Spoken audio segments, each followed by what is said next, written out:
So we're back again. This is like a special anniversary podcast number 10 with my bro Jack Rowe. He is the boxer philosopher on Twitter, and something very interesting about him, that spoke to me that I have to have him on. So maybe you would like to introduce yourself to the audience. HOOA!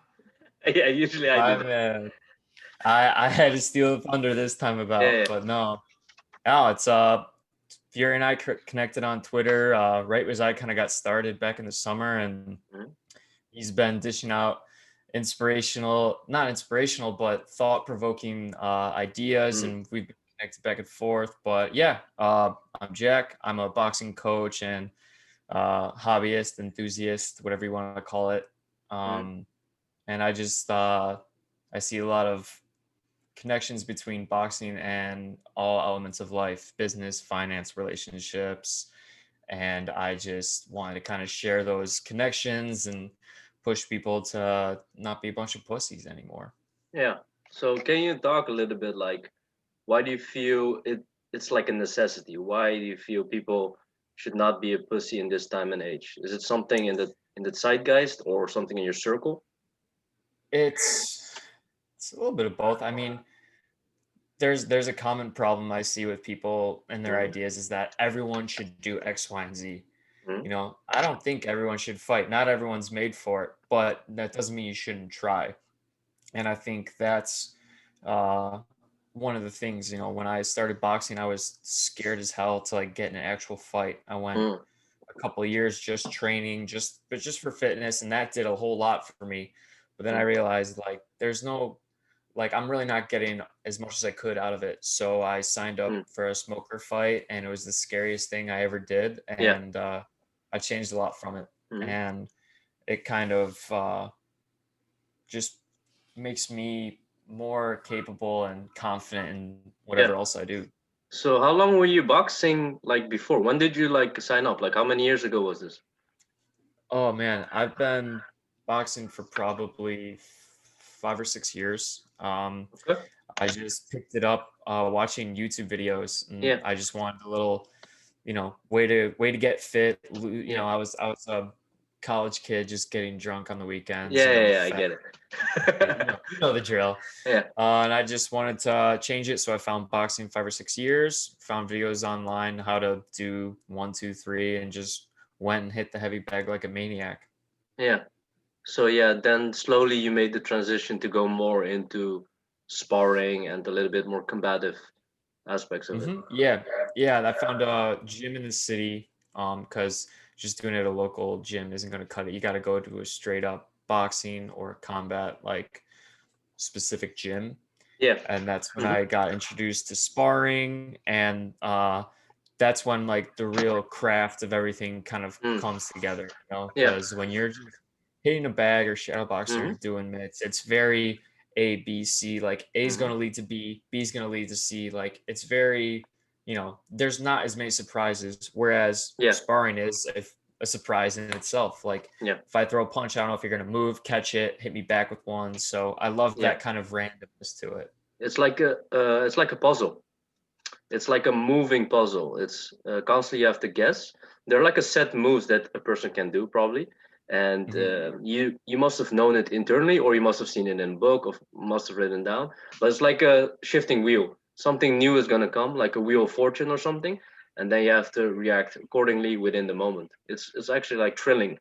It's really thrilling. Like that's why they call it like a sweet science, right? Yep, that's it. And that's my favorite part of it as far Hmm. as how I practice it.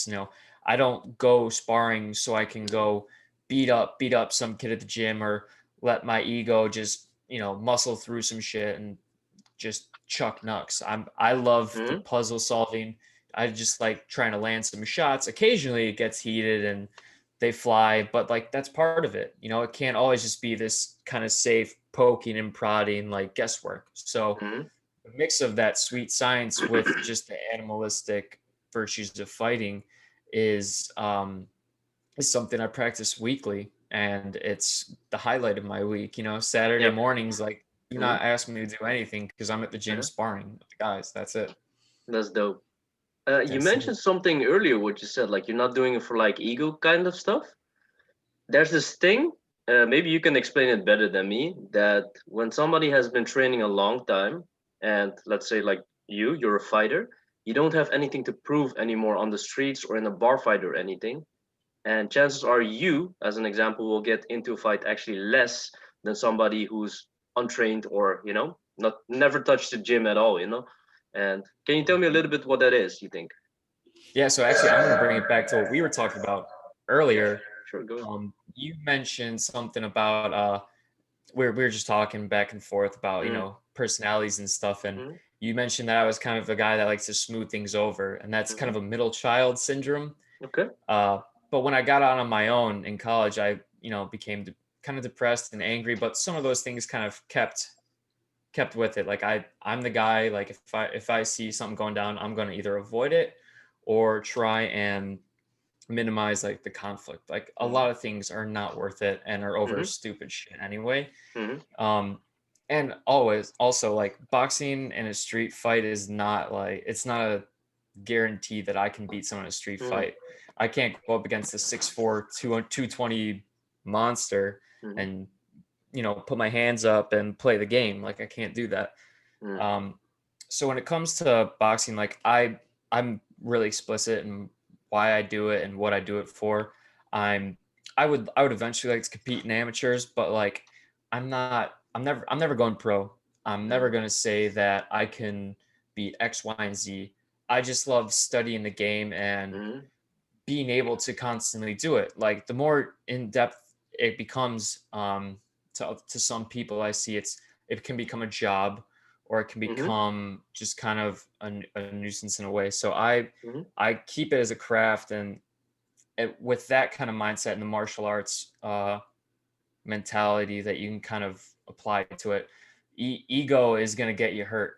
So like yeah. especially I spar a lot of newcomers because I can control myself really well, and Mm, I take pride in that. Like I can control my shit in sparring, mm, unless someone deserves it. But uh, as far as and introducing people into the thing I fell in love with the most, like combat, like it's it's it's kind of an honor for me. So I protect that with subduing my ego. Because if I'm ego, I'm like, oh, I'm the man at this gym. I'll fuck anyone up. mm, Like eventually, there's someone better than you. yeah, Eventually, there always I can is. see that.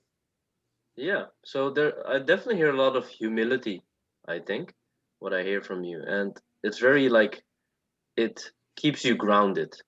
And coupled with what you said, that was really fascinating. Like ego will get you hurt.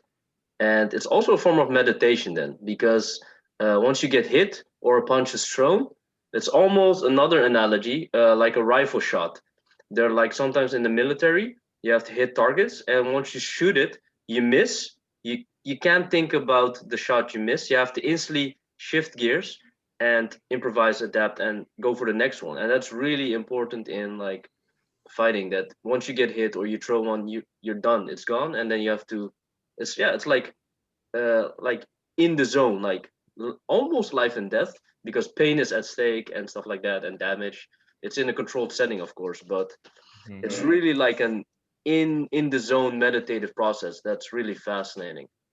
When I'm in there, I don't think about anything else. And I'm not just saying that. Like if I think about anything else for a period of time, that can be 3 seconds. Mm-hmm. I'm gonna get hit and I'm gonna Yeah. get snapped right back in. So it's Mm. almost like it's forced meditation Yeah. in a weird kind of way. But like Yeah. you said, like you have to let go of that shot that you got hit with and Mm-hmm. move on to like what's coming next, or put your hands up, or that and that. And that's Mm. is there any better piece of advice for life than letting Yeah. shit go and moving forward? I don't know. Like, I Yeah. mean, we go on about that, but that's one of the best ways you put it, meditation. And if it's fighting another person, or just shadow boxing, or hitting the Mm-hmm. bag, like all facets of boxing training Mm-hmm. give you a sense of meditation that other things can't. Lifting weights, you got to push something up, but you have to focus on pushing that up. Yeah. Like you can really get lost in shadow boxing. Like that's where you get the whole dance analogy because you're Okay. moving with your feet, your hips. You Yeah. can close For your sure. eyes and just throw punches, things Yeah. like that. So it's cool, man. Yeah. I love it. You mentioned like a lot of aspects of boxing can be a meditative exercise. I saw something like in your profile. You call it mental measurement when you're wrapping the hands. This process that you do. Can you tell the audience a little bit about that? Yeah. So if you've ever watched a fight, every fight, fighters will wrap their hands with gauze or um, just kind of tape like that, and that is to keep the hands from breaking because there's 26 bones in this little guy, and you're hitting shit all night, so you got to make that thing into like almost a cast. And we do the same thing. Like we wrap our hands with these kind of pre-roll wraps, and Mm-hmm. uh, there's two parts to it. There's one, the ritualistic side of it. I always find like wrapping your hands is like the final admission. Like, all right, I'm going in there. Like I'm doing it. Like I'm getting in the ring because I don't Yeah. want to unwrap all this. Like you tie your Mm-hmm. shoes, you lace up your gloves, you put that thing on. Like all these little moments Mm-hmm. are kind of mental tells to yourself Mm-hmm. like I'm going in there. I'm not backing down. Like I'm here to box. Yeah. The mental measurement of it is when I'm wrapping my hands, unless I'm chatting with the guys at the gym, I Mm-hmm. really kind of let that be my time to zone in. So I'll go Mm-hmm. sit away. I will really make sure every motion movement that I do with it is precise, it's tight, it's comfortable. And I take the time to kind of just tell myself, okay, today I'm going to really work on my head movement. Today I really want to really test my jab Mm-hmm. against this guy, etc. And like things like that. And like I said, with the ritualistic part, like I'm going in there, I'm doing it. Like every rep, it's like just Mm-hmm. closer and closer to stepping in there. And sparring is in a sense, it's you can't play boxing, but it's almost like a game. Mm-hmm. So it's just any big athletes, pregame warm up. That's kind of part of it to me, Oh yeah, and I take it that's true. part as well. Yeah, like what is it, like baseball or hockey? They have their little rituals.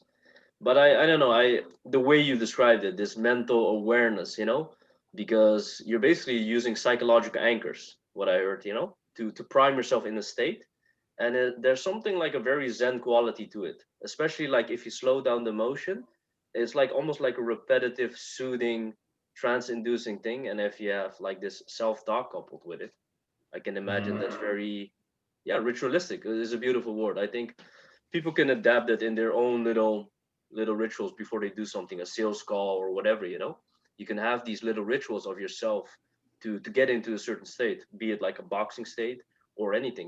I love those analogies. It works so perfectly.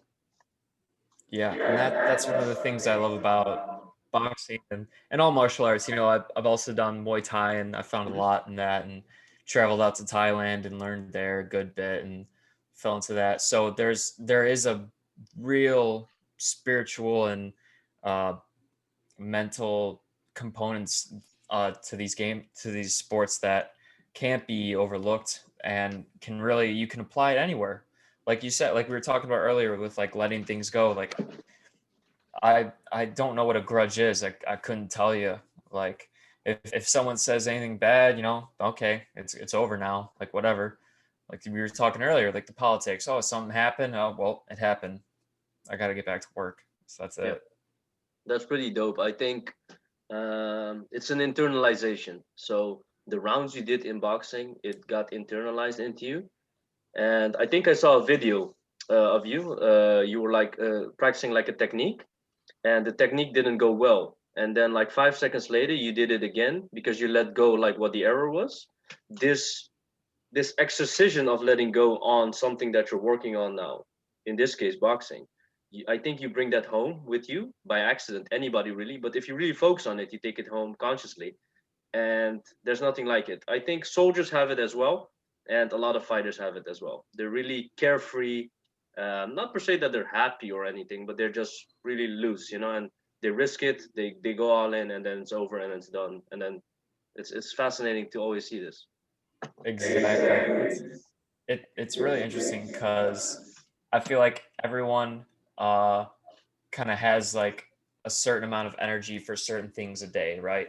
So we Yeah, have for sure. this X amount of energy for happy stuff, but we can't be happy all day. Mm, We have X amount of energy for anger or stress or whatever the hell, but we can't be angry or stressed all day. mm, So when you go into boxing, like is fun and meditative and beautiful and everything as it is, it's still a stressful mm-hmm. endeavor. You know, you're getting punched, you are moving around, you're breathing heavy, Yeah.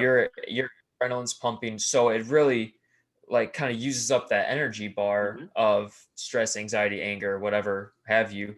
So when you leave that gym, like I don't have the energy to be angry. I'm just and you have those workout endorphins and just like that rush. So you kind of deplete it in the ring without like letting it be without unleashing it unnecessarily, if that makes sense. Yeah. It's definitely like an efficiency, I think. It's Hmm. like you like you said, you have your Saturday and you know you're gonna release your energy and it's a practice, it's a passion, and you get your energy back, you know? It's Yeah, definitely man. it's definitely something really healthy, I think, you know? I think because the ancient Greeks and Roman had these types of, yeah, I don't want to call it manly stuff, but it was back then more integrated into their culture, you know? And these days it's a little bit tied to what you said. Some guys are a little bit pussified. And yeah, that's yeah, I then mean, they it used to be part of like gym classes and school yeah. curriculum and stuff. Like, and it used to not be uh such a crazy blood sport as it is, portrayed Mm, nowadays. Like it used to be, you know, kids would go and box and kids would do that. But yeah, it's a scary thing to really do it for the first time. yeah, for You know, sure. no, a And lot of mhm, people avoid. I'm sorry to cut you off. It's like a lot of people mhm. avoid violence, like I said, and until you meet it and realize what it's like, you really want to avoid it in a negative space. Yeah, If that. ties back to that bar kind of scenario that I portrayed because I can look at you like right now. I think it was I already spotted it. Of course, I know that you're like a boxer, Mhm. but in my hometown, I won't disclose where it is, but they're like these types of goons, and but also amongst them, they're trained, and it's really fascinating to go into the nightlife and know who you should not mess with because they have something in their eyes. It's like it's a stoic quality. It's silence, but while thinking and sharp. It's an amalgam of things, and it's just something also I think in their head that they're looking towards who they should avoid and stuff like that. For example, when I spot them, they see me spotting them. You know, it's like a mini game almost. Uh, and it's like you can like with Dragon Ball Z, you have like these power levels. Only those guys with a certain power level see each other. It's no joke. Um I was at work, I think. Oh yeah, yeah. So I took the elevator down, like from one floor to the another. Like, but when you enter an elevator, it's a cramped space. So from a tribalistic point of view, it's a little bit threatening, right? But most Westerners, they don't give a fuck. They're on their fucking phone or like, daydreaming or whatever. But so as soon as I like entered the elevator, from the corner of my eye, there was this dude, and him and me like touched eye contact like for 1 second, and he looked at me, and we did like the top bottom thing a woman does when she likes a guy, she Mhm. eyes him, But it was more like an adversary, So I was looking at him, and I looked at him, and then we looked away. But it's just this one split second of like understanding that you see on the fucking streets or in the gym, It's just That's interesting, man. Because I'm in Chicago. I already gave that up, but there's there's a lot of sketchy cats in the city, and even where I live, mhm, it's not any of like the South Side like real tough spots. Like it's not like mhm, that, but like there's still some sketchy cats where I live, and same thing like you said, like you catch eyes with them, like you just like try to like either like keep moving on or you take note of it and then move on. Like it's one or the other, and y- when mhm, you participate in an activity that is so personal, where it's mhm, boxing, it's one on one. mhm, I'm not going against an object, I'm going against a human being. mhm, Like that's one thing a lot of people don't get now because everyone's talking, talking online, talking all this shit. But like when you're in the ring with a Mhm. person and you have to hit them in the face and they get to hit you back and you can't say, no, you can't do that. And like all that, it changes the way you look at people and the way you look at Mhm. situations. Yeah.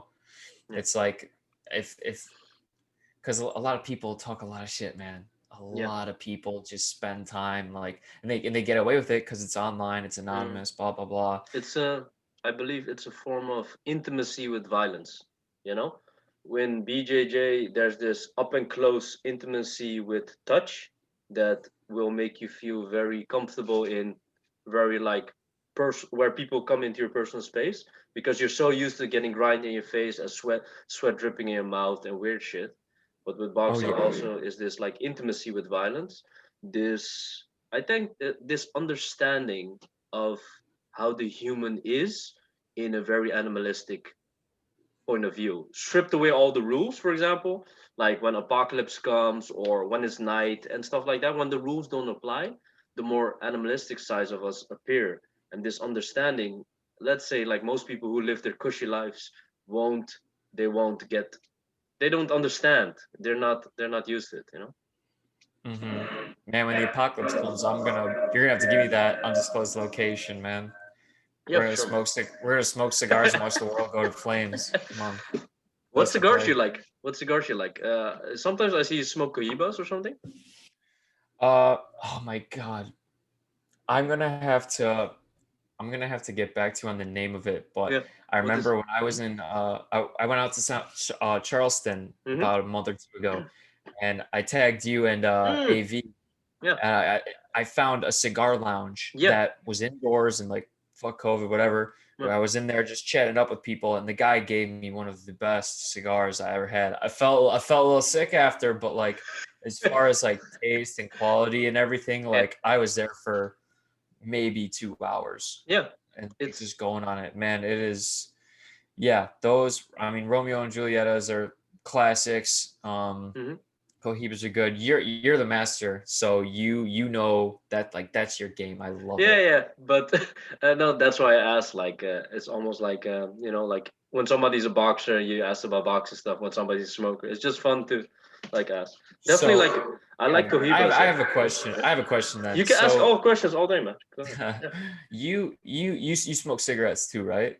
Yeah. And so I What's actually like started like that. hmm Yeah. what's like kind of because every experience comes a little differently, but essentially, cigarettes and cigar smoking is lighting tobacco and Hmm. sucking it in your mouth, the inhale, whatever. But like, Yeah. what like kind of different kind of experiences do you get out of the two? I'm really curious on that. Yeah. So I've journaled a lot about it, and this is more like personal stuff, and thought a lot about it. So like a quick analogy I gave the other day on the timeline. So cigarettes are like junk food. They can be tasty. Not even saying if it's healthy or bad or good, but they have like a taste, and you want more of it. You don't get satiated. While a cigar is like steak. You eat two steaks or whatever, you don't want to eat anymore. It was too good, and you don't want to ruin it, for the next time you're gonna eat steak. It's so satiating. So that's from a flavor and satiation point of view. And cigars are just stronger. So if you had to like gain the same effect of the nicotine hit in the brain, you'd have to like put 3 to 5 cigarettes in your mouth and light it at the same time. I think I've done that at like a festival. I got a photo of that, by the way. I was like pretty You and drunk. Chris all. Yeah. Oh yeah, yeah. No, at that festival. It was at that festival. Yeah. But so the strength is there. So there's the satiation, there's the strength, and and to be honest, I don't want to put somebody on the spot, but cigarette smokers, even I include, what you're doing is usually when you're anxious or negative, and then you reach for a cigarette. It's like a Coke, Mhm. and that's why it's rooted in like what they say, like Freudian psychology. You miss the oral part of like psychology. You have some issues there. You want to put something in your mouth because it's a pacifying behavior. You can equate it to a baby who puts like the thing, the pacifier in the mouth. It's the same Yeah, or like notion. people biting their nails and Yeah, shit, yeah, right? yeah. It's a pacifying behavior to put something in your mouth. You can see when somebody's stressed, they can put like the pen in their mouth. It's usually a smoker, but it's the similar thing. So that's the in my opinion a little bit the difference for cigarette smokers. They reach for it. They want to satiate a psychological hole, and you can see when a person is stressed. They smoke very like a smoker, like whereas a cigarette smoker is more something usually then distressed. A cigar smoker usually primes himself to celebrate something. They're gonna like go out and like think, yeah, I'm like in a new city, go to the cigar lounge, talk up that guy. Hey, you got a good recommendation for me? I got like a occasion with my bros. We're gonna torch some shit. It's also very Promethean from a Greek mythology point of view. You're gonna torch something up as like a celebration, you know. And there's nothing more bonding than that. So that's the third aspect then, you know, from a psychological celebration point of view, that dichotomy between the two. I think, yeah, that's the full, yeah. I've never heard it described that way. That's cool as shit. No, yo, I always just saw it like in the movies. That looks cool. Like a cigar, that looks cool. And then doing it, like I don't do it enough where I could have gotten those insights. Like same Okay, thing. yeah. Like the more you do something, the more you kind of connect the dots. You Yeah. see analogies here and there. Like that's why I can go on and on about boxing philosophy because I do that shit all day. Yeah. Whereas you smoke more cigars than a chimney, and you get, but like those are awesome like insights about it. I love the celebration aspect of it and the you know self-awareness of like what cigarette Yeah. smoking is to people. I, That's like, do you smoke? Are you like a pack a day guy, or is it just like occasionally when you like, are stressed? so when I no when I was like smoking cigarettes, I can like, because I have a very intense mind, it couples with my boozing personality. Mhm. It's never enough. I feel I don't have a career in fighting or anything, but I feel I could do well as an athlete because you constantly want something new, like pushing, pushing, pushing, and that's why I was a good marathon runner, etc., etc. But so I was definitely like smoking sometimes a pack a day or more, like cigarettes, and but with cigars, oh, there's also a cap on that. That shit burns your mouth. So I was at a festival and I reached my max. I don't know what it was, but I couldn't taste for 3 weeks. I legit thought, like my taste was gone. Like when you lose a sense, it's a really strange feeling. So I was like, maybe I have to go to the doctor. You know, maybe I lost my my sense of taste. You know. I don't know. Dude, you got COVID before everyone else did. That's it. Yeah, yeah. No, That's what that's all it. because Yeah, I had COVID yeah. and I lost my taste for like 2 weeks. It was the weirdest shit. It's But strange, right? Yeah. it's dude, because the first thing I realized it was I took I don't know why, a spoon of peanut butter and I just put it in. I'm like, what is this? Like, what is it? And then I went for something sweeter and that I'm like, I can't taste shit. Like I totally It's have strange. COVID. Fuck Yeah, it. it's strange But because the yeah, yeah, keep go. going. Yeah, no, I was like, because you're like you have to accept maybe it's gone, or like it's so strange. But how was it like? Tell me more. Like, Uh, so I got really sick for a day, but then I was fine. yeah. 2 days later, I couldn't. So I thought like, oh, I just had the fever, I had a cold or whatever the fuck. Hmm. And then 2 days later, I couldn't taste, so I went and got tested, came out positive, and then I just stayed in my room, and that's when I sent. And I got a roommate, so I remember Oh you and yeah. I were we were not Snapchatting, but we were like sending messages on DMs, and we were watching the UFC Hmm. on our balcony, and I had a mask on. You're like, why the fuck are you wearing a mask in your house, bro? I'm like, oh, Yeah. I got COVID. Yeah. But yeah, it was just too. I felt physically fine, man. I was Hmm. in my room shadow boxing like a prisoner and shit. It was great. Yeah. Okay. Good to hear that it went over smoothly. You know. Yeah, and I mean, I know some people who've had a really rough go at it. So I don't know enough, or I don't follow it enough to have an opinion on it. Yeah. But it's a weird ass thing for sure. Yeah. It's really like, we'll see. I don't think I've had it. You know, or else I would have like had these symptoms or had a cough, anything. So definitely Hmm. try to keep safe. But while we were talking, by the way, about the cigar, I forgot. I think I forgot to mention one last part. Um, yeah, since we're talking about this, I love to talk about this shit. But it's the flavor aspect. So Mm. um, to truth be told, I was just smoking it like because, like I said, I like something that's satiating, and but I tend to get a little bit addictive on things fast, you know. But I think between the first 10 to 30 cigars, I was just smoking them. You know, I was just going through like what's good, what's long, what's strong, a little bit generic. Let's keep it like that. But then, so I went to like the wedding of Toitet, and the day after we went like for drink. See, this was a perfect celebration. We went like to this bar. The sun was shining. It was a Euro terrace. We were having Macallans, and we just like had yeah. It was a great like whiskey. It was really buttery, and but Talent's the so shit, man. we got this cigar and we were smoking, and I just said, tastes really good. I hadn't had this one. It was really like smooth and sweet, stuff like that. Not very generic stuff in my opinion, still, you know, but it was tasty. It was good. But he loved it so much that after I like went home, he yeah, almost like bothering me, pestering me, like, yo, I bought this new one. I bought this new one. I'm smoking this one, and it turned into like a little bit thing between us first, and then I was like, yeah, maybe I should smoke more too. But then what happened, because I smoked so much, I started identifying what they put on like these advertisings. For example, like Davidoff cigars do it really well. They put like a picture of the cigar, and then they put like in the first part, they put like a hazelnut, and in the middle part they put like an ice cream icon, and at the end, what was it? A chocolate icon. And then I was like, nah, that can't be right. You can't put everything like that in a cigar, you know. I thought it was a little bit like a joke, more like a promotional marketing stunt, you know. So but I was just like looking at it and then like buying it and then tasting like, oh, okay, that's definitely that flavor. And then that turned into a whole new fucking ball game, which is why I stayed with it for so long and got even more addicted to it.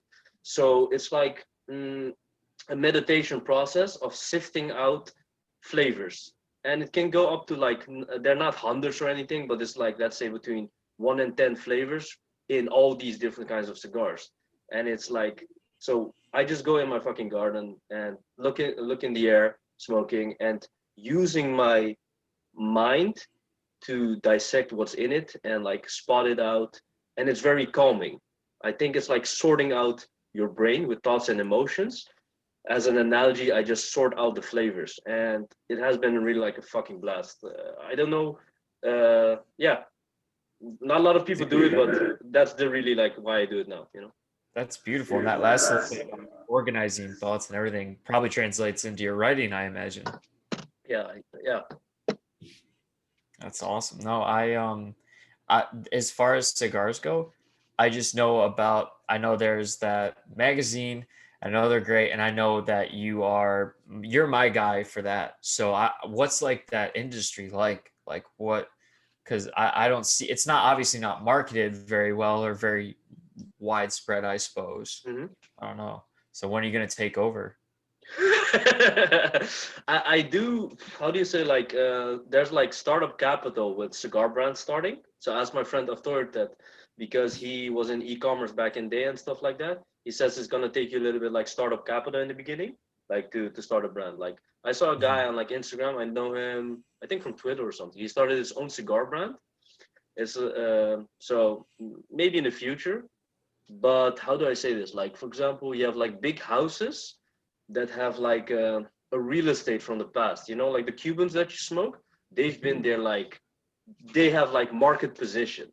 So if you That's come generation. with, yeah, so if you come with something new, you'd have to go with it like through community and stuff like that, you know. So it's definitely possible because I have a following, you know, but not all these followers smoke cigars, you know. So I have to curate them and to like into Fury cigar community and stuff like that. Then it's definitely possible, you know. Who knows? I know I said earlier, not everyone should do everything, but I do think everyone should smoke cigars. So that's how they do it. They go check out Fury, you go Yeah, smoke a stove, learn a yeah. little bit about yourself. It's it's definitely something, because like for example, the aspect of smoking cigarettes. When you smoke a cigarette, a part of the cigarette smoke goes to your lung, and with cigars, it does not, because you can't. You can try, but you will hurt yourself. You're gonna cough, and it's mostly flavor based. That's what I really like. You know, it's it's a good experience for any dude. So this like endorsing, I don't know. I have to wait like for the, you know how like influencers get branded. I have to wait until one cigar company like, this guy the fucking shit. We gotta like put him out there with our fucking cigar. I'm still waiting for that like fucking like, you know. Don't wait, man. Just reach out to him. I Yeah, me and like a me deal. me and my yeah, me and my friends actually no shit. We used to longboard back in the day and Mhm. do like freestyle and go down the hills and shit. And like we made videos because we were just like making videos competing with another team. Yeah. And I bought a board from a company and Okay. like this board's so fucking sick. Yeah. And I sent them an email. I sent the company an email. Mhm. I'm in middle school, going into high school at this point. And I said, "Hey, thanks for the board. It was sick as shit. Yeah. Check out our YouTube video. It would be awesome if you could subscribe." That was like all we wanted. We just Mhm. wanted a legit company to subscribe to our channel. Like that would have been it.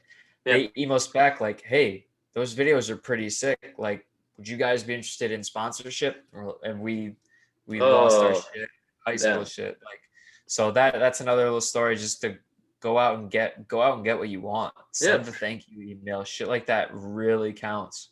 Yeah. That's It's dope. crazy. How far did it go? Do you became like a TV star or what? So we were sponsored for a couple of years. Hmm? We went out to visit there, and they would just send us like free decks and uh gear and shit. So we What is just keep Dex? making videos. What kind of deck? Like a skateboard deck, Hmm. like a longboard deck. And we would go and make videos, and they actually almost paid they paid for us to go on a few trips and compete in a few tournaments or Yeah. little like races and shit. So Yeah. we like it took us all around the world, and three of us kind of faded off it, but my one buddy Hmm. Will, he stuck with it. He went and worked for the company, and Shit. then he actually went and made his own skateboard company. And I get a little plug right back there. Is Yeah. a deck right there, Sapient Skateboards. Yeah. That's his deck, and he makes skateboards now, and they're all sick as hell. And It's so he's cool. made it into his own business. So it really That's really did. cool. Yeah. And it put my one buddy into videography, and he does videos and pictures with me for boxing. So Ah, beautiful it kind photos. I of seen it. it launched us into what we're doing now. So it was one of those really cool experiences that kind of helped put us in the right direction. Yeah, that's really fascinating because I already spotted that there was some professionality behind it. The photos, the angles were really good. Of course, like it's a good quality photos that I was seeing of you, but I really like the angle and the intimacy. I could tell there was Mhm. some personality going behind it. So definitely cool to hear that Yeah, background behind it. he really captures the beauty of it. And I mean, it took him. He went and shot pictures with MLB players, NFL players, like for East Bay, just Shit. like a big shoe clothing company out here. So I mean, it yeah, and he's just got a real eye for this kind of shit. It's Yeah, really fun working with him. it's But definitely yeah, something like how do I say this? You have to have, of course, the artistic skills, but there's something personal to it, to being a photographer, because you're breaching another person's realm and reality, you know? And to make it look good is definitely something really caring. You're framing it well, you know? Like, with at the same time understanding that it can't be posed. You know, yes, I'm not in the ring yeah, yeah, posing a like, jab out on yeah. my friend. Like they're capturing this real time as the shots are flying, Mhm. taking the ton, and then seeing what works best or what really captures like the feeling of it the best. That's what I love about um, sports photographers and the people I work with. I work with another girl who takes my photos, and she's exceptional at it. She's Mhm. gotten like the most recent ones with like my white Yeah, boxing gear and I shit. really love that one. Yeah, Yeah, Alice Xiao, she's a fucking G. She yeah. kills it. But I think maybe that's a little bit like the feminine aspect, their empathy. You know, a lot of photographers are women actually, and not dudes, Mhm. because they, like I said, like caring. You know, like they can relate from an emotional point of view. They can capture the feeling.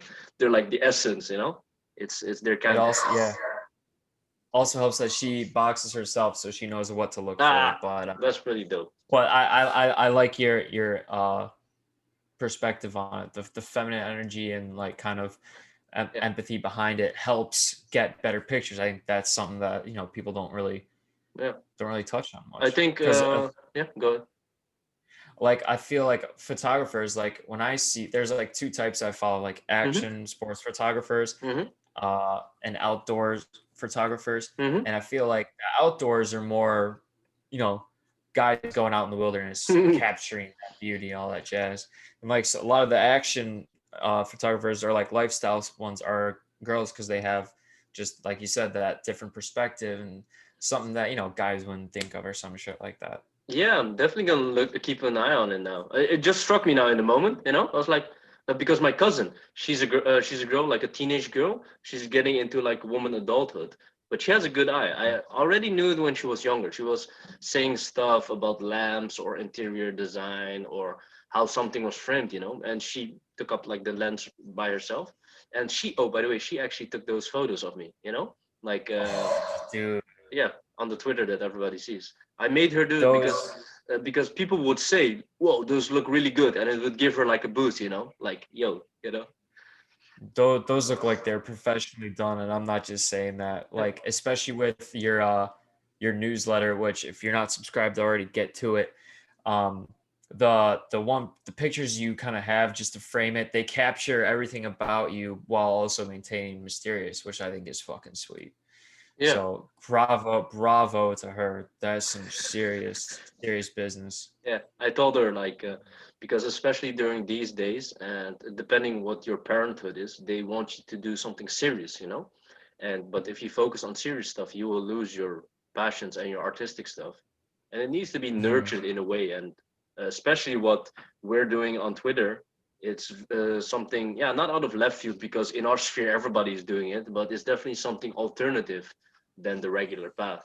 So I'm definitely like trying to nurture any artistic soul that I meet. That's dude, you nailed it right there. Yeah. So Absolutely. tell us a little bit about Thailand. As soon as you said that, I was like, "Fuck yeah, let's go!" Yeah, baby. Yeah, no, rocking the neck boy. But Oh shit! my dad. Yeah, yeah. This is a sweet little sweatshirt I got there. But I Cool. got this tattooed on my back. Yeah, But we can my talk about that as well. Sure. oh cool. My dad, he spent a lot of time out there, Okay. and after college, I graduated, and you know, mom's pressured me to get a job, Mm-hmm. and I go to my dad. He's like, "What do you want to do?" I'm like, "I don't know." He's like, "Fuck it, like let's travel a bit." So, uh, but Cool, Dad. I had to earn. Yeah, I had to earn it. So it's not like he Mm-hmm. just paid for my trip. So him and I, both of us, we went out to Thailand and we spent 3 months there. Shit. And because he's got an online business, so I kind of helped him work that. So we'd Mm-hmm. work like a couple hours a day and then explore because this is my first time there. Yeah. So just Mm-hmm. going there and seeing how like a different city and different culture and trying new foods Mm-hmm. and all these things. I mean, it's my home away from home, and I met a lot of really great people there, and Yeah. also where I was introduced to Muay Thai, Mm-hmm. and I think that really uh, pushed my love for martial arts and Mm-hmm. combat like to the next degree. Yeah. I was training out in the camp with I'm not like training for a fight, but just like going and learning and Mm-hmm. training at the camp that Senchai uh fights out of. He's like the best Muay Thai fighter Yeah. of all time. Tell the audience a little bit about it because uh, the guys who know who Senchai is, but if for somebody doesn't know, who is he? Like, why is it so cool? So Muay Thai is the national sport out in Thailand. Like kids will do it, like fight professionally to bring home food for their family and money for their family. Yes. So Muay Thai is a real big deal out there. And Sanchai, you think fighter, you think strong, bulky, intimidating, very a little dark side to him. Sanchai is this tiny 5'6". Uh, Not like he's fit because he fights all his time, but he's not aesthetic like as far as his physique and shit. And he's just this goofy guy. If you go on his videos or his social Mm-hmm. media, all you see is them like joking, dancing, Mm-hmm. making memes, like all like, and he's got this very playful style to his training, but it translates into his fights very well. So he Mm-hmm. will really mess with opponents and not be very traditional in the way he fights. He jumps around like when you're Mm-hmm. in, and he'll do all these crazy moves that work. But if you're not Sanchai and you try him, you're gonna look like an asshole and Mm-hmm. totally screw up. So he's I put it this way. He's like the Michael Jordan of Thailand, That's beautifully put. Yeah. which is yeah, Yeah. that's just it. And Yeah. to be able to be in the same gym and watch him train and get like a little bit of work in with him, like it's awe inspiring to Yeah. say the least. I definitely like. I noticed that. I saw the photo. I think of you and Senchai. I thought I had to Mhm. ask Jack. Like because for most people who don't know, it would be a huge honor.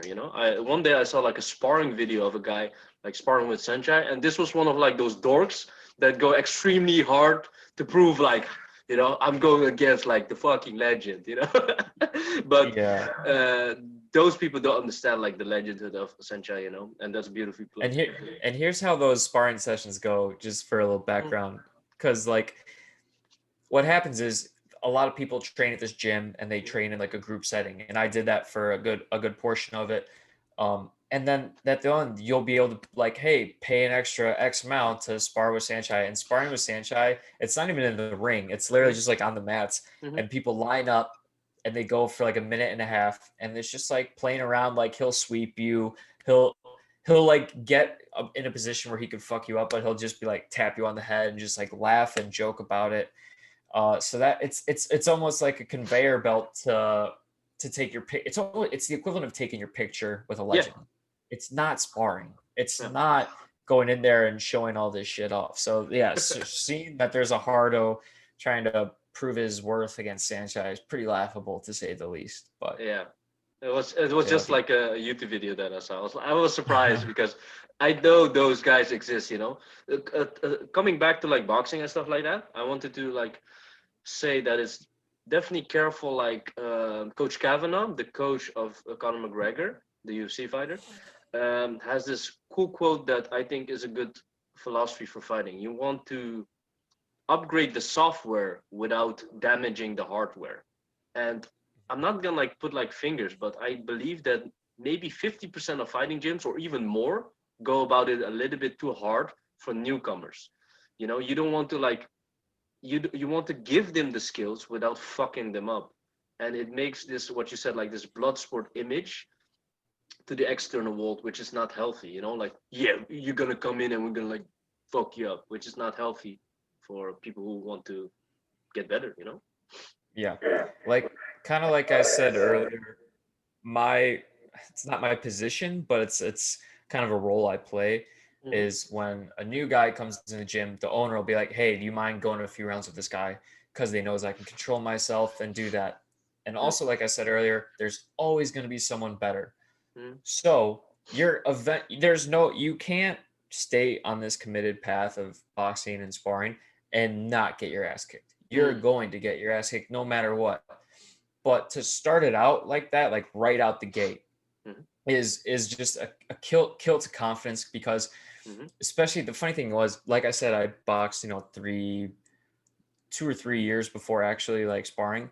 And I was not proficient, but like I knew how to do things. Like I knew how to Mm-hmm. put shots together, stay on balance, move around. I knew how to do these things on a bag or on mitts.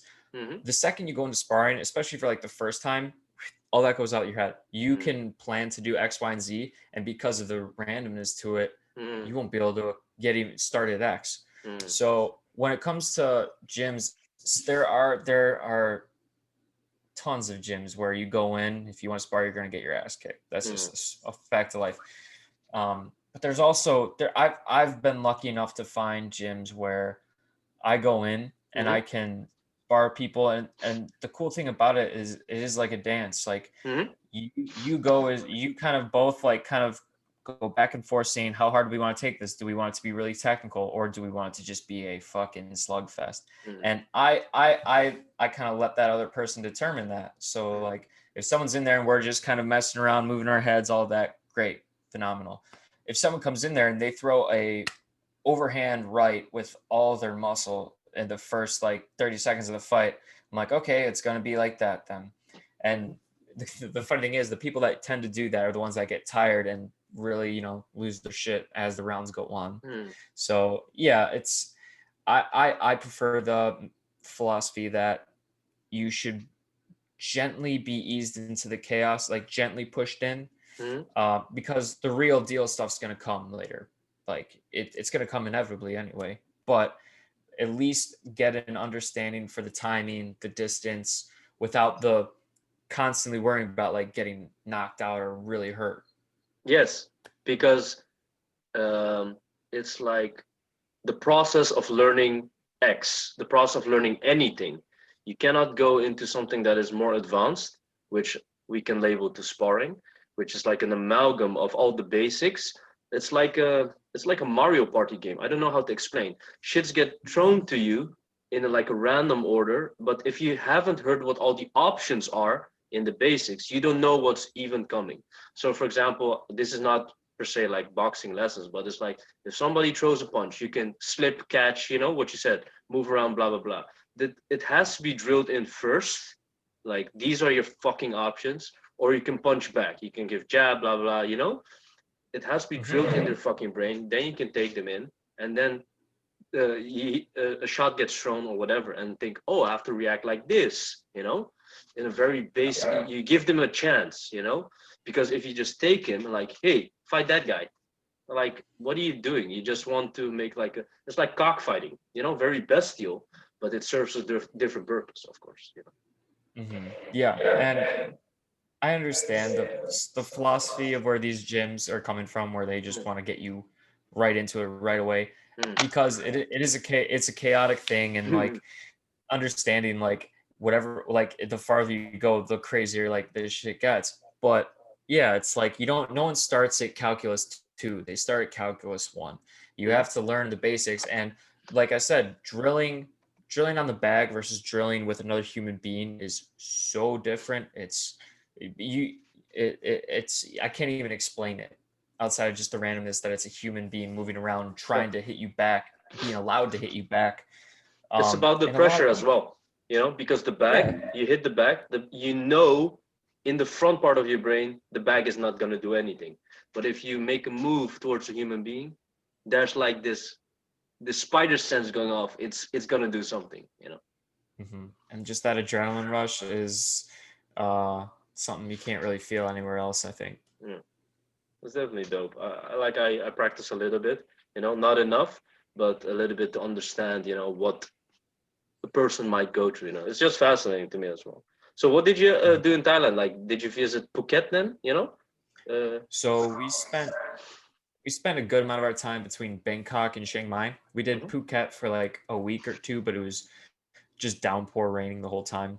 Mm. When I was in Chiang Mai, I picked up with a coach, and he taught me a lot more of like the actual skill and technique behind Muay Thai, which was great. And Chiang Mai is this beautiful kind of, it feels like a really tiny town Mm-hmm. compared to when you start, everyone starts in Bangkok, and it's this big bustling metropolis of a Mm. place with anything and everything you can imagine. It almost Yeah. makes Chiang Mai feel like the country, which Mm. kind of in a way it is. Mm-hmm. But that's also where, that's where you go to the elephant sanctuaries, which is beautiful, and all this sort of thing, and I love it. It's also where I got the Sakyant tattoo. Yeah, tell us about that. What is Sakyant? I didn't even know you had to pronounce it like that. And yeah, tell us a little Mhm. bit more about that. So you can like either flash a picture up here when you're editing this or whatever. But Sakyant is, and there's a much better explanation when I'll give, but this is just the spark notes. It's basically um, part of their culture. Uh, it's almost like a spiritual tattoo. Mm. So the process typically goes like this: you go to a Buddhist monastery or temple, and they kind of read your energy. They talk with you, they interview you, and then they give you a tattoo based upon what they believe you need most in life. And Okay. different tattoo styles give you different magical powers, Yeah. or kind of blessings. So like for instance, Mm-hmm. some will be give you great wealth, some will give you inner peace. Mine, I got the two tigers Mm-hmm. with just Are you some allowed to writing on disclose it. this magic, by the way? Keep it to yourself, bro. Uh can't talk about it. But the two tigers one is a real popular one amongst fighters. It's someone who it's popular for. I literally read this in like the descriptions. It's like for entrepreneurs and stuff, which is I'm just Oh, like, well, I have to get it done. it's something ferocious, like something with wild spirit. Yeah, Yeah, yeah. It's literally it's this yeah. just twice, kind of intersecting on my back and much bigger. Yeah. The process of it was really funny though. So you go to and I didn't go for the temple route just because I knew I wanted that style. Mm-hmm. So I went to like a tattoo place, but it was still done by a ex monk, Mm-hmm. and Ejarn they're called. And so I hold on to this pillow like I'm holding on like that, and I'm bent over, and he just starts going, and I don't have any other tattoos like with the regular tattoo gun, so I can't really compare. But Mm-hmm. it was the most painful experience of my life. Mm-hmm. I wanted to quit after the first tiger was done, Mm-hmm. and the funny thing was right before it happened, I'm like, I know this is gonna be painful, but like, do you guys have anything to like kind of like Yeah. help with that? Yeah. The guy's like, yeah, 1 second. He goes back. 5 minutes later, he comes back. Yeah. He hands me an Advil, a fucking Advil. I thought he was gonna get you at least sang some, like the Chinese drink, but That would have been nice, or a yeah. fucking joint or something. But Advil, give me a break. But yeah, 2 hours Yeah. of sitting there, just getting stabbed in the back, super painful. I've Yeah. I topped it off in Fury's honor with a little one of those mini bottles of Jameson, down the whole thing like within a couple hours and Yeah. shit. Um, but the funny thing was, Mm-hmm. these tattoos. I don't know if it's the way it was done Mm-hmm. or whatever, but I didn't have to do any of the lotion or Oh yeah. regular like kind of maintenance. It was literally Mm-hmm. just they just said stay out of water for 2 days and you're good. And it's Okay. there. And like if you look at it now, it looks Yeah. just as fresh as it did then. So Yeah. maybe there is some real magic to that shit. Yeah, it's definitely pristine. Like, what's your Instagram? People can go to that if they want to check that out. At crack underscore Joe Yeah, Jowe. I'll put it like in the comment stuff. My Yeah, man. because definitely people. I think it was before we started interacting, but I just we followed each other. I wanted to see who is this guy. Then I saw this beautiful. I instantly recognized it. This Thai tattoo. I saw it. I was like, why does he have it? It's always this. It has this mystical allure, and it looked really good, especially with those photos. Thank you, man. Yeah, Appreciate that. it's beautiful, especially in the ring. It's like Oh yeah. because yeah, it's not a knock on the other people, but so it's the way that the camera like focuses on you. It's like it shows definitely like this guy, he's something else than the other guy, because of the tattoo. Like that guy's the hero, that guy's the cool guy. Mhm. And it's just like it's a constant reminder. Like Mm-hmm. it's something obviously I wanted to remember my time in Thailand. I wanted to do something I'd never done before. Mm-hmm. Um and just I want to, one quote I got from my first boxing coach was, and everyone deals with imposter syndrome to a point. Mm-hmm. And like I said, like I'm not an amateur fighter, I'm not a professional fighter, so you deal with that a lot. It's like I perceive myself as a boxer, but I don't have a resume for it, so I had a lot of imposter syndrome with it. And I told him that. He said, you're a boxer. I'm like, what? He's like, yeah, you invest all this time, all this money in this gear, and you like take it seriously. You're a boxer. It's like, so I keep that with me like pretty handedly, and kind of put that as a tattoo in there as a reminder. Like, and not that you need a reason for a tattoo, but that's one of them. That's good. Yeah, I always loved because people gonna lie to me, not you, but there's always a reason why somebody puts a tattoo. It's because it's a visual representation of something, even if you don't know what it is. It was something subconscious, and then you can go into like psychology, what the fuck it is. But it's a representation, a manifestation of something. It could be something spiritual, magical, or something cultural. Mhm. But there's like what you just said, a reminder of something, a token. Yeah. But at the end of the day, it also just looks badass. So Yeah, that's a it's good really enough good. reason for me. Yeah, like for example, like Conor McGregor had said, like people asked him, like, why do you want to get this? He said, yeah, that's a gorilla. So I was trained in the SBG gym, which has a gorilla, and I want to see that people that I eat people's hearts, and it has a crown because I'm the fucking king. That's it. And he was like, it looks good, you know? The fucking man. Yeah. I telling you, I have a theory. I don't think Conor McGregor would be nearly where he is superstar wise without those tattoos.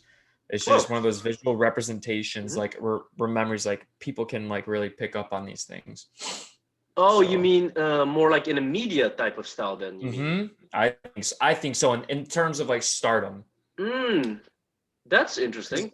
Yeah. because I look you if you put up a quick picture of Conor McGregor before the UFC, before all his Mhm. tattoos, a lot of people be like, "Who's that guy?" He just looks like an average guy, you know. That's very interesting, man. How did you come up with this theory? Like, No, and I want to explore it, and I'm writing a piece on McGregor now, but no. it's You have an email letter already. I have the newsletter launching. I'm going to be launching it as soon as this ebook comes back reformatted, because I have one little book that I want to give out when people sign up. Mm-hmm. But when that's ready, that's when we'll launch this bad boy. But Yeah, definitely it's a good piece that Connor for the audience. If I appreciate that. Yeah. But oh, I just think about like weird things, like how certain people climb to certain statuses and Mm-hmm. how they're recognized, because what Conor McGregor did is he took a sport that was Mm-hmm. very marginal, Mm-hmm. mixed martial arts, and he put a face to it. People think MMA, they think, Conor McGregor, he rose above the sport. He became, pop culture. And I don't think, as far as that sport goes or him as a person, like I don't know if, I mean, his character, his personality and everything was there, and it could have gotten him up there. Yeah. But he is instantly recognizable Mm. with those tattoos, and they don't even feel like it's. I don't even feel like I'm looking at a tattoo. I just feel like I'm looking at Mystic Mac. Like I don't even see the tattoos, if that makes Mm. sense. Yeah. What I'm hearing is Conor McGregor's a meme. He has mimetic. No, no, but in the study of Girardism, like René Girard, and mimetic value. So the ancient Egyptians had like these hieroglyphs. That was the first meme. It's like a transference of knowledge. And so coming back to like guys who are meme, you can see it really well. Like who's turning into a meme on Twitter is Lobo Salvaje, with his train everything thing. He is a meme or is starting to become like a legend. And me subtly as well, like the HOOA, everybody does it. And it isn't by design. It's just something very organic, but some traits of personality go along with it. Like people think of like me in those four letters. It's very like an omen, and the same with Connor. If you see these like things, it's like that's Mystic Mac, that's Connor. Dude, It's I've started seeing you all like outside of yeah. You still there? The screen froze. talking Yeah. to you or anything. I'll be like talking to a friend and be Uh-huh. like, all right, let's meet up here. Like, let's do that. All good. Yeah. It's unstable. Yeah. You back? I'm back. Yeah. Yeah. No, but what you said, you're talking to a friend. You said HOOA to him. Yeah, man. It's just like I've I've been saying it so much, like talking to you or online and all Mhm. this, and then like it's a part of me now. Like I just it's a sign, just like let's go, like excellent, like I love it, and it's Uh, just power. It's a powerful thing to say. yeah. It's Not a lot of people speak in powerful ways, I think. yeah. It's like power language. Power language is a must if you want to go far. Want to go far and high. But one guy called it like a manifestation of spirit, and that stuck with me. It's a manifestation of spirit. Anybody who chants it. So that's a transference of energy, and that's why it holds mimetic value. Even like one, what was it? I got one DM one day that blew my mind how much power this has. So he said, like, Fury, like, I've been seeing this girl, and the second I'm climaxing, you know what I say? And I was like, and I was like, you can't make this up. You know how far it's out of me. It's out of control now. I mean, it's not. I'm not it. You know what I mean? So uh, that's what I mean when somebody types it. And what I like about these types of meme, like some people give me credit for it, but it gets its own life of itself. You know, it's like a fucking animal now. Like, let it loose. Yeah. That is a cool way to look at it, man. I But love it. definitely, like, I like tattoos though. You know, it's definitely something cool. Been thinking about it as well. I don't know when I'm gonna like pull the trigger, but it will have something aesthetic and something symbolic. You know, it will be dope. Yeah. If anyone could do it, it's you, my friend. Thanks, man. It means a lot. So, but you did longboarding. You took up boxing only like a few years ago. Did you do other sports? Like I saw you hockeying, or like you love hockey. What is it about that? So to be honest, I was really not an athletic kid growing up. Okay, I sure. sucked at team sports. Yeah. I really didn't. I loved the game of hockey. I played a few just like pickup games and played a college game against fraternities and whatnot. But Mm-hmm. yeah, it used to be a passion of mine. I used to want to be a NHL agent, Mm-hmm. and then I actually got an internship with uh, an agent at the time, and then junior league, and just kind of didn't pan out, and just Sure. kind of lost interest in it. Good. So yeah, it's just right now it's boxing and running and just overall training and shit like that. Yeah. But that's definitely like what you said that you want to become an agent. That maybe like transfers to like the work you do now, like some skills that you have. You know, you're very entrepreneurial, I believe. Then you know, very solo. Yeah. Yeah, I think part of being an agent is connecting people, Mm-hmm. helping people out. I like the idea that they represent and try and help people get as much money and Mm-hmm. like be set up the best way they can. And I just got to figure out a way to make that kind of a way of life, like outside of just the agency, and help people with whatever skills I can. So that's kind of um, what the next goal kind of is, I suppose. Yeah, I feel you. I can relate with that because they talk a lot, like in the samurai culture, about service. It's not my culture, but I like to read up about it. Like, why was it so maybe normalized back then? You know, to have honor Mm. and service and stuff like that. And a little bit what you described just now. I think it's something what we're doing on Twitter as well. Like, how are we gonna service somebody with XYZ? You know, and how does Yeah, that tie to our skill set? Yeah, and satiating us and the other person in all facets possible, you know. dude, have you watched Yojimbo yet? Oh, like because bro, I've watched so many movies in my life, not that one apparently, but when I was younger, I just watched these like blockbuster movies, and I've watched so many movies. For the life of me, when I watch a movie, I think I'm like, we talked about those video games, right? We don't want to like talk bad about those people, but it's just when you're like an ex movie watcher, it's like, yeah, maybe I should do something else with my time, something like that, you know. But I Mm-hmm. definitely want to watch it, you know. I will watch it at your recommendation. I did listen a lot Just to that soundtracks though. It was pretty dope. That's good shit. No, I won't spoil it or talk Yeah, for about the sure. movie, but the main character, I literally like, and I watched it for the first time full through as we were starting to get to know each other. I'm like, Hmm. holy shit, that's fucking Fury right there. That's Fury in the 1960s, man. It's Yeah, crazy. So that's one I really recommend, yeah. and then you don't have to watch another movie for the rest of your life. I'm definitely gonna watch it because the lead actor is named Toshio Mifune. You know, um, they said about him that he had such a presence, even off screen. He's one of those iconic types of actors like Steve McQueen, Paul Newman, you know, those types. And I love studying those guys, you know, because there's a lot to be learned from them. Not just their iconic movies, but why them? Why did they become an icon? You know, and How are they so magnetic? Yeah. yeah, No, how are they so magnetic and stuff like that? Like, the juicy stuff.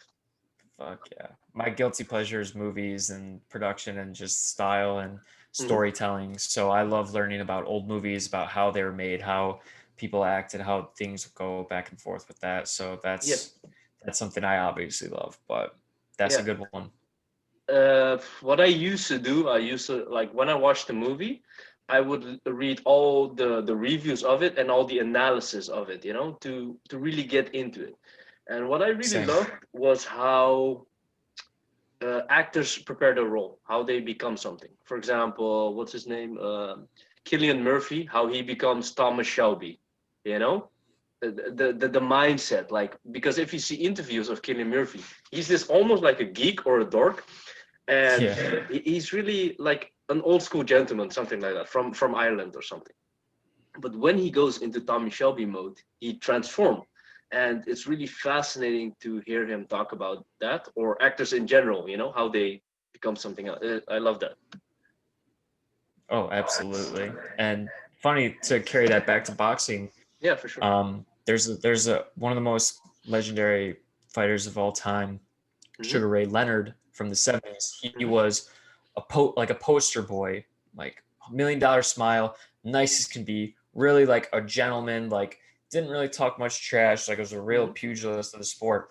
And he goes in on an interview talking about when I'm in that ring, I have to flip a switch Hmm. and I have to leave all that nice personality alone and I have to wake up an inner person to go in there and beat the fucking shit out of Yeah. whoever's across the ring. Same thing goes with Deontay Wilder and like these people with monikers and thoughts. They have two personalities that they're able to flip switches on. Yeah. It's a super fascinating process to me. But Yeah, I love those. Wait, Sugar Ray Leonard is the one with the bolo uppercut, right? Who fought against Roberto Duran? Yeah, because I mixed it up the bingo. other. Yeah, I love Sugar Ray Leonard for, in my opinion, he's a true champion because what I spot then, at least from the UFC champs, they have this fluidity to them, like this untouchableness. Like they can slip and weave and dodge, and they can have this like no guard style because they can predict anything and everything. And Sugar Ray definitely had something of that magic, that spark. Mm-hmm. And that's where biggest legends are. Tyson Fury, same thing. Floyd Mayweather, same thing. Like Canelo Alvarez is getting to that point. Like it's these boxers that don't just go through the motions and win fights. They bring style to it, but they use that style to their advantage to Mm. win. And they're just so in tune with themselves as people and fighters that it uh it allows them to go out there and put on magical performances, which is just it's breathtaking to watch.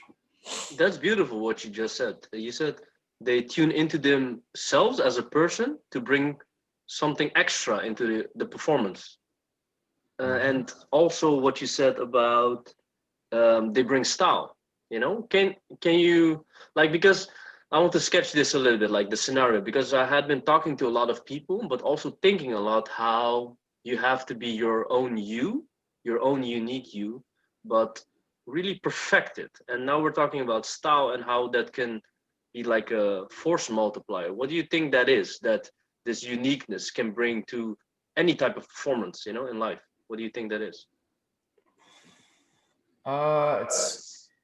It's taking the tools that you have in front of you Mm-hmm. and realizing where they fit in. So, in terms of like boxing, do you know who Prince Nassim Oh is? yeah, beautiful Yeah. YouTube So videos. Like, yeah, so it looks cocky, and that's the funny thing, and like part of it is definitely cockiness, but he had this unimaginable like confidence and just kind of swagger to him that when you're moving a certain way, like you have to have rhythm and you have to really be confident what you're doing. Have you ever seen like an awkward person dancing? They look fucking hmm. terrible. Hmm. But you've also seen a drunk person dancing. They look fucking terrible. When you see a professional dancer who knows what they're doing or is really like feeling it, they they are doing moves that everyone else has done, but their confidence shows in the proficiency at which they perform. Mm. If that makes sense. Yeah. So when it comes to boxing, it's like you obviously you have to have confidence, but you have to have that confidence and understanding of what your what kind of attributes you bring and put Mm-hmm. those together in a combat scenario, which what when pros do it, it blows my mind. That's something that I'm just diving deep into and Mm-hmm. trying to figure out. It's like Floyd Mayweather. Mm-hmm. He is a guy who is self-made. Like Mm-hmm. he called the shots. He set everything to be the best position that he is, and always give himself an advantage in the way Mm-hmm. he set up fights and the way he set up business. Mm-hmm. So that's his personality. He's ruthless, but he's also like calculated and cunning. Mm-hmm. He's in there fighting. He's reading he's reading you, and he's figuring out what he can do to kind of neutralize you and make him win. Mm-hmm. So that's just like his attitude going into the fight. Whereas some Yeah. people goes into the fight, I'm going to knock him out at whatever cost. Mm-hmm. So they're like different personalities, like going there like that. Deontay Wilder was the boogeyman. He'd go in there and just bide his time and then find that shot, that right shot. Some people love putting on masterful performances and love, the art of it. Manny Pacquiao came from Mm-hmm. the slums, so he Mm-hmm. fights with just like this underdog mentality every single fight. So Mm-hmm. it's really just there's a million things that go into it, and that's kind of what this whole Twitter writing project is all about. Just kind of getting underneath that and seeing where it can Yeah. apply into everyone else's lives and carry on over. It's definitely something beautiful that I heard just now because it it harkens back to like the old adage, know thyself. I love to extract lessons and generalize and almost philosophize that if you know, you like you said, like your toolbox, your skill sets, and really trust in them, and this confidence will give you this competence that you're not looking to anybody else. Like I do believe maybe in their formative years that Floyd looked to other people, Manny as well.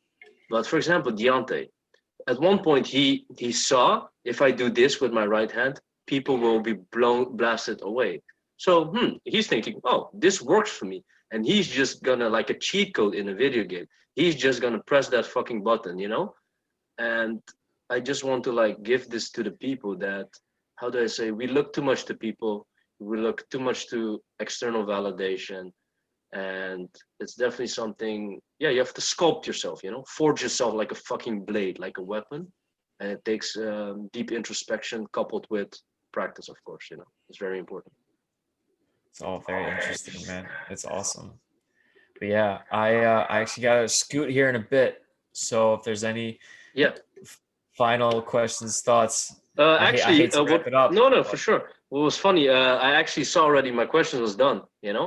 Uh, but I just like kept rolling it on the flow, like what was in the moment. You have any like you dude, can like plug any like products or thing that you want, or any final thoughts, whatever you want. uh, The floor is yours. at, hopefully at the time of this bad boy being released, my newsletter will be ready. Mm-hmm. It'll just be going into insights like everything we talked about here Mm-hmm. and finding a way to apply them to your own life. You can follow me on Twitter, Instagram at that handle that my man will link in below. Mm-hmm. Yeah, Um, for sure. Otherwise, man, I this is talking to you here has been exactly what I thought, and then more. Like I want to talk to you over FaceTime without a podcast. Like, Yeah. and for number 20, when I come back, we're gonna do it in person. We're gonna smoke stogies, and we'll have our videographers, high quality Joe Oh shit. Rogan quality for number 20. All right. Yeah.